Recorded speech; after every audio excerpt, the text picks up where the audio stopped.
Due to fears of sexual assault, 600,000 women fled the area, with over 200 already raped by just one terrorist. From March 2011 to January 2024, the conflict caused over 230,000 civilian deaths and displaced 14 million people. Millions of children have been forced from their homes, ending up in overcrowded camps or on the streets, where they face assault, robbery, and murder. Basic necessities like food, water, and medical care are scarce. This is the harsh reality in Syria today. While Syria is dire, other countries face even worse conditions, with extremely high crime rates and ineffective law enforcement.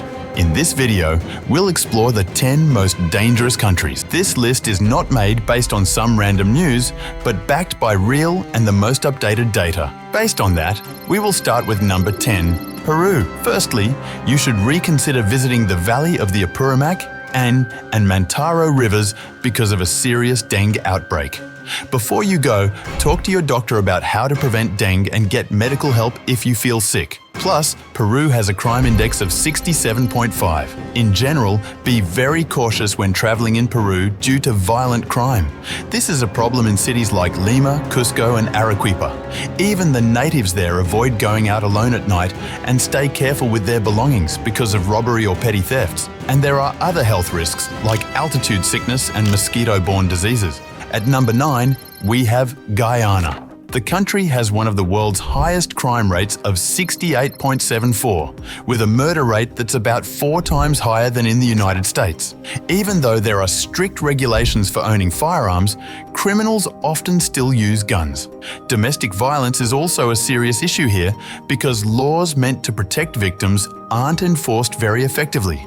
In urban areas like Georgetown, armed robberies are a common occurrence, making everyday activities potentially dangerous. Tourists aren't out of danger from these dangers either. They often face risks like hotel break-ins, robberies, and assaults. Overall, while Guyana has much to offer, it's essential to be aware of these significant safety concerns. At number 8, there's Syria. Traveling to Syria is extremely dangerous due to ongoing armed conflicts, frequent airstrikes, and the risk of terrorism and kidnapping. The situation there is highly unstable with a crime rate of 69.1, and even if you're already in Syria, it's crucial to leave immediately and keep a close eye on entry and exit conditions. Increased regional tensions can lead to sudden airspace closures and flight cancellations, making travel unpredictable. Protests and demonstrations, which can occur frequently, often escalate into violence. The healthcare system in Syria is severely under-resourced, and evacuating in an emergency can be very costly, with no government support to cover these expenses. Additionally, there's a risk of insect-borne diseases like malaria.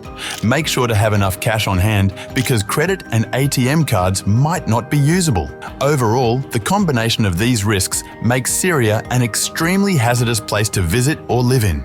Next, we will explore number 7, Trinidad and Tobago. This country has a crime rate of 70.8, including issues like violence, murder, kidnapping, and armed robbery, especially during big events when traveling by road or when using ATMs after dark. The risk of gang and drug-related violence adds another layer of concern for both locals and tourists. Petty theft is also quite common. To stay safe, you must make sure your valuables are hidden, keep your car doors locked, and always keep your windows rolled up. Besides crime, Trinidad and Tobago are prone to natural hazards like hurricanes, severe weather, and earthquakes. Plus, health-wise, the region faces high rates of HIV/AIDS and insect-borne diseases. Even their drinking water is not healthy at all. Moving on to number 6, Honduras. Honduras is known for its exceptionally dangerous reputation. With a crime index of 74.3, the situation has been alarming for years. Back in 2012, the country saw around 20 homicides per day, many of which were carried out by notorious gangs like Barrio 18 and Mara Salvatrucha. These gangs have a strong presence and contribute heavily to the violence. Another major issue is that Honduras is a key transit point for drug trafficking routes heading to the United States. This problem is worsened by weak local law enforcement, which struggles to control the illegal drug trade and its associated violence. As a result, the US Department of State has issued a Level 3 travel advisory, advising people to reconsider visiting the country. If you ever want to visit this country, you'll need to buy a tourist card upon arrival if you're staying for a short time. But longer visits require a visa. The dangers include armed robberies, carjackings, and even kidnappings, especially in cities and border areas. To stay safe, it's best to avoid traveling after dark, stay up to date on local news, and always be alert. Now, at number 5, we got South Africa. South Africa can be a risky place to live and visit due to its high crime rate, which stands at a troubling 75.5. The country struggles with violent crime at alarming levels. Assaults, rape, and homicides are common. Many of these issues are deeply rooted in serious social problems like poverty, inequality, and high unemployment rates, which contribute to a culture where violence is sadly normalized. The situation with sexual violence is particularly extreme. Reports show that over a quarter of men surveyed admitted to committing rape, reflecting a disturbing trend in societal attitudes towards sexual violence. In addition, protests and large gatherings can happen without warning. Always opt for well-traveled roads and double-check any alternative routes provided by GPS for safety. It's crucial to be cautious about express kidnappings and remain vigilant about personal security. Additionally, crime rates like robbery and carjacking tend to increase during rolling blackouts, so extra care is needed, particularly in urban areas and townships. Next, at number 4, we got Haiti.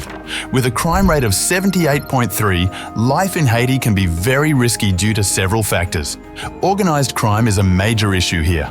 There are about 25,000 gang members and 60,000 youths in gangs, which contribute to much of the social violence. Gangs often have ties with drug traffickers and engage in territorial disputes. High unemployment and low wages force many into marginalized areas with high crime rates. Plus, frequent power outages and shortages of essentials like fuel, water, and food make daily life unpredictable. Health risks are also significant.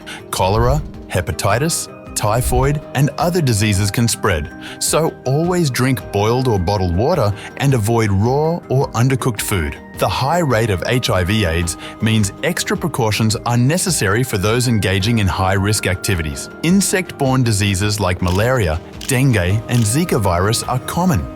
For travelers, comprehensive insurance is crucial due to limited medical facilities. Be aware of local laws, especially regarding drug offences and social stigma around LGBTI rights. Also, be prepared for unexpected conditions at borders and keep your fuel tank full for road travel. After that, we have number 3, Afghanistan. Afghanistan, struggling with a high crime rate of 78.4, faces multiple crises like corruption, assassinations, drug trafficking, kidnapping, and money laundering. The nation was responsible for 85% of the world's illegal opium in 2020, a situation complicated by the Taliban's return to power in 2021. While the Taliban has promised to stop the opium trade, its integral role in the economy makes eradication challenging. High unemployment further raises crime, fueling incidents of robbery and assault. The current security environment is dangerous with a significant risk of terrorism and kidnapping. There is always a threat of terrorist attacks and the risk of arbitrary detention. The situation is extremely dangerous, and no place is safe from attacks or kidnappings. Then, number 2, Papua New Guinea. Papua New Guinea has a high crime index of 80.79, meaning it has serious safety concerns. Crime there, especially violent crime, is often caused by fast changes in society, economy, and politics. Rascal gangs, made up of people with little education and few job options, are involved in various criminal activities. Corruption in major cities also adds to the high crime rate. Additionally, the country's geography makes it a target for drug and human trafficking. Some areas are even more dangerous and have stricter warnings. Aviation fuel shortages can cause sudden disruptions to domestic flights. Frequent protests and civil unrest can quickly become dangerous.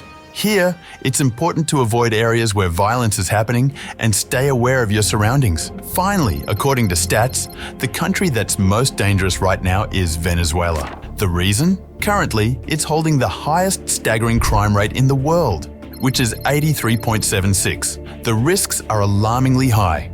The US Department of State has even issued a Level 4 travel advisory, which means it's essentially a no-go zone for travelers.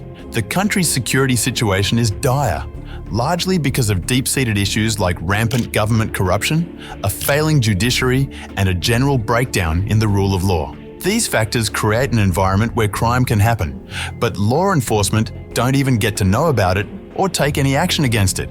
This makes Venezuela a particularly risky place to visit or live in, as everyday safety is a serious concern. So, have you been to any of these countries? If yes, please share your experiences in the comments below, and don't forget to like, subscribe, and hit the bell for more insights and updates. Stay safe and see you in the next video.